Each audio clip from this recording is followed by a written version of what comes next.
कि भ्रूण हत्या होती है। हमने मुखबिर योजना के माध्यम से उसको नियंत्रित करने के साथ ही कन्या सुमंगला योजना का कार्यक्रम आगे बढ़ाया था।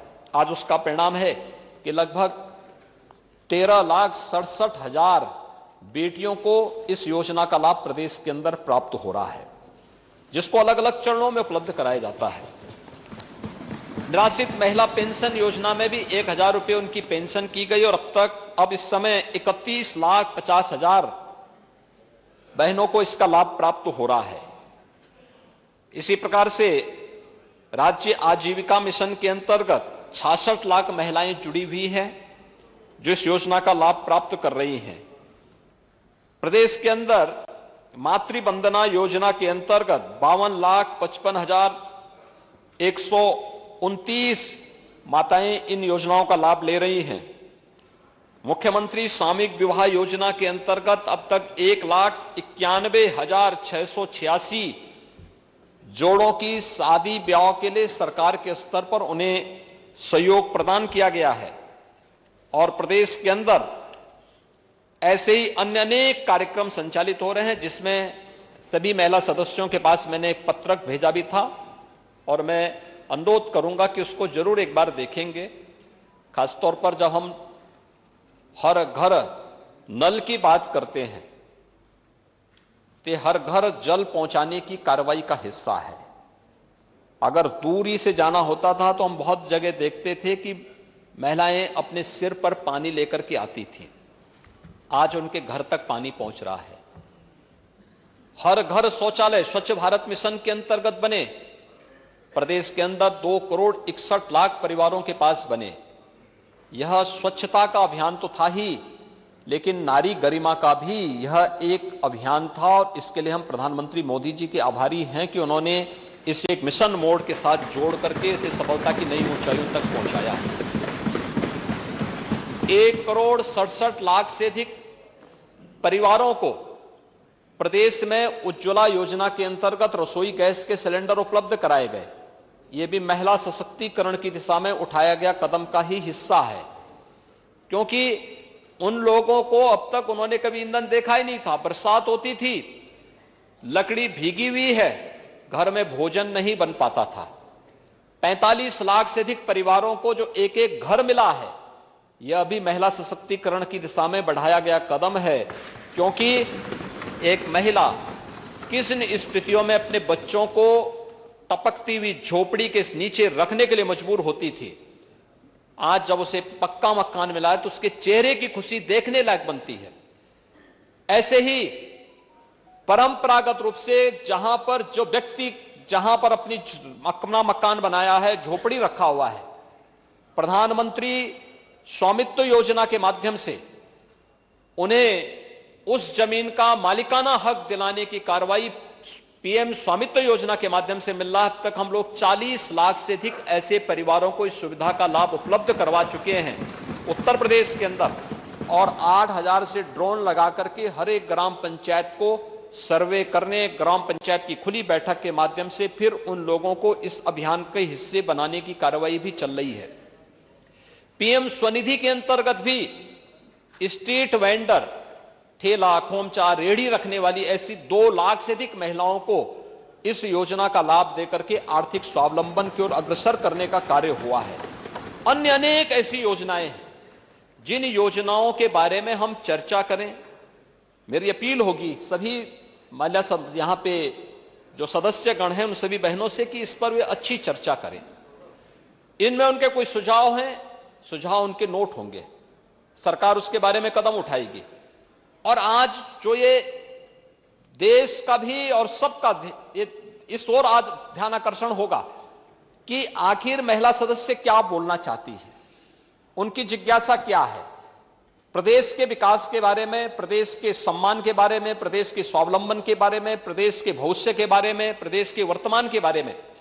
अगर इन सभी मुद्दों की ओर उनका सकारात्मक सुझाव आता है तो उस पर सरकार को कदम उठाने में भी मदद मिलेगी। और उस सकारात्मक भाव के साथ इस चर्चा को आगे बढ़ाने के लिए मेरी आपसे भी अपील होगी कि कुछ देर के लिए ही सही, लेकिन पीठासीन अधिकारी के रूप में भी कोई बहन वहां बैठ करके सदन का संचालन कुछ देर के लिए सही कर सके तो मुझे लगता है एक माहौल और उस दौरान करें। और मुझे लगता है उनको आज नियमों के बंधन से मुक्त करिए। आज उनको केवल इस विषय पे बोलने दिया जाए। जो योजनाएं हैं उन योजनाओं पर, जो योजनाएं जो अन्य उनसे जुड़ी हुई, उनके क्षेत्र से जुड़ी हुई समस्याएं होंगी उन समस्याओं पर, और समय की भी बाध्यता ना हो।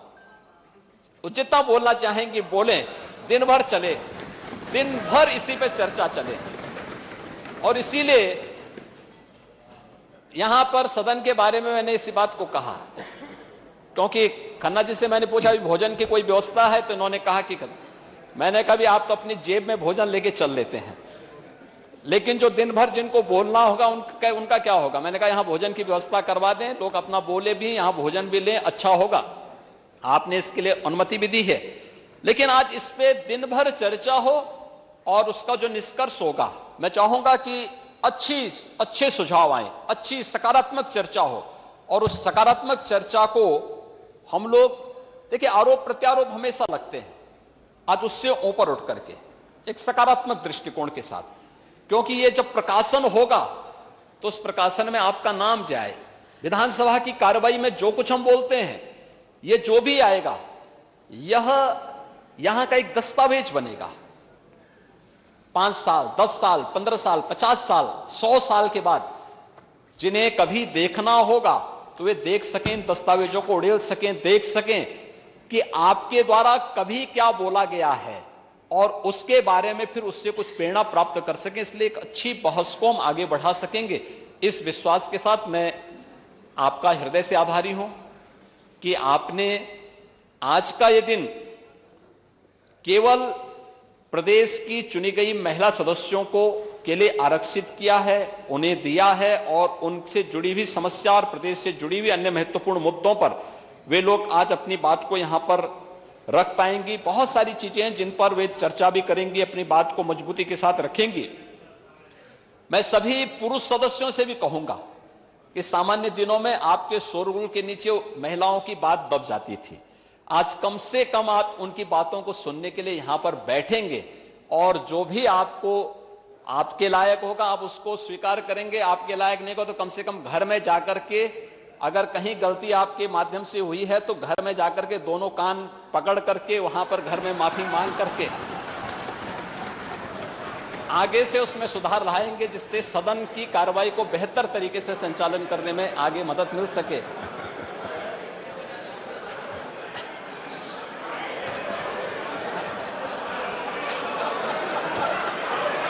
ये कार्य ये जरूर हो। सदन ये सब बातें कैसे जानते हैं? और मैं सभी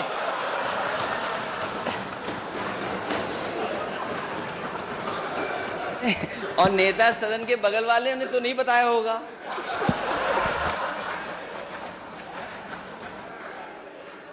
लगता है खन्ना जी आपको आमंत्रण करने में भूल गए हैं। खन्ना जी ने तो पिछले दिनों ही एक रिसेप्शन दिया था, आपको नहीं बुलाया था क्या? धन्यवाद। तेन अध्यक्ष महोदय, जतन भी उसी जगह के हैं, कभी बताया नहीं बात आपने?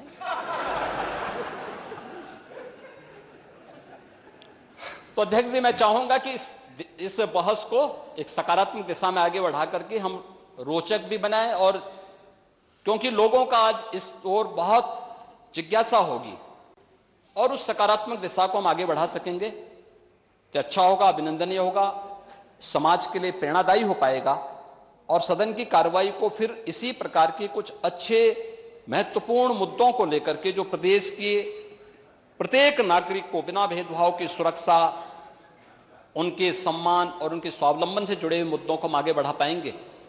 तो यह प्रदेश के हित में भी होगा, विधायिका के भी हित में होगा, और साथ साथ उत्तर प्रदेश को एक नई पहचान इस प्रकार की चर्चा परिचर्चा से मिलेगी। मैं एक बार फिर से सभी बहनों का, आज जो इस चर्चा का हिस्सा बनने जा रही हैं, उन सब का, मैं जो भी इस चर्चा में भाग लेंगे, मुझे लगता है अपनी बात को अपनी भाषा में बोलना चाहिए, और जिस भी रूप में आप बोल सकती हैं उतने में बोलेंगे, बहुत अच्छा उसकी एक चर्चा को आगे बढ़ाने में मदद मिलेगी। हमें संकोच नहीं करना होगा, अपने दिन भर अपनी बात को बोलें, नियमों को आज शिथिल करते हुए, एकदम कोई वो नियम नहीं, सब ये अपने दिन भर भाषण इनके चले, और फिर वह प्रकाशन भी हो, अच्छा होगा इसका प्रकाशन हो, और प्रकाशन होकर के फिर हम देश के पार्लियामेंट की लाइब्रेरी में भी भेजें और हर विधानसभा में भेजें, देश की हर विधानसभा के लिए भेजें कि उत्तर प्रदेश की विधानसभा में ये चर्चा हुई थी, इसको इस प्रकार के सुझाव आए हैं, उन सब पर हम चर्चा को आगे बढ़ा पाएंगे तो अच्छा होगा। मैं एक बार फिर से सभी माननीय सदस्यों को, जिन्होंने इस चर्चा को सार्थक बनाने के लिए आज अपनी उपस्थिति के माध्यम से इसको मजबूत किया, करने में अपना योगदान दे रहे हैं, उन सब का भी हृदय से धन्यवाद करता हूं और सभी महिला सदस्यों का हृदय से अभिनंदन करता हूं। धन्यवाद।